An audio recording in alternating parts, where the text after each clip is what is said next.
بسم الله الرحمن الرحیم. به نام خداوند بی اندازه مهربان نهایت بارش. خالدین فیها لا یخفف عنهم العذاب ولا هم ینظرون. ایشان در این حالت همیشه به سر میبرند، نه عذابشان تخفیف داده می شود و نه هم به ایشان مهلت داده می شود. الا الذين تابوا من بعد ذلك واصلحوا فان الله غفور رحیم. مگر کسانی که بعد از آن توبه کردند و خود را اصلاح نمودند، پس حقا که خداوند آمرزنده و مهربان است.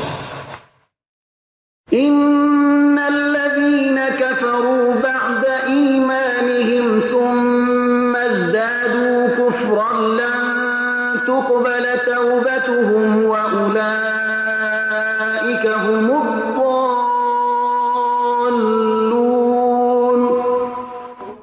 بیگمان آنهایی که بعد از پذیرش ایمان کافر شدند و بعد از آن بر کفر افزودند، هرگز توبهشان قبول نمی شود و ایشان واقعا گمراه.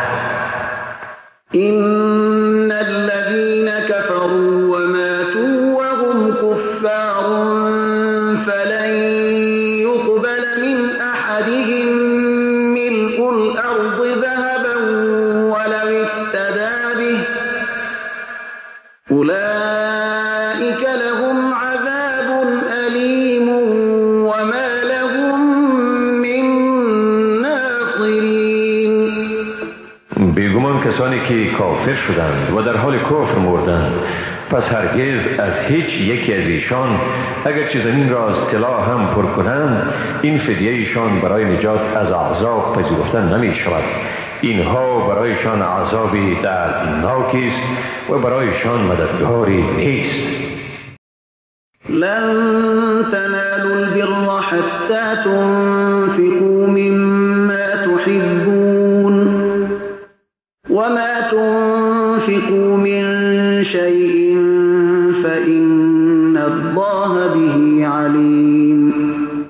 هرگز به کمال خیر نمی رسید تا از آنچه دوست دارید در راه خدا خرج کنید و آنچه را که شما می دهید حقا که خداوند به آن آگاه است.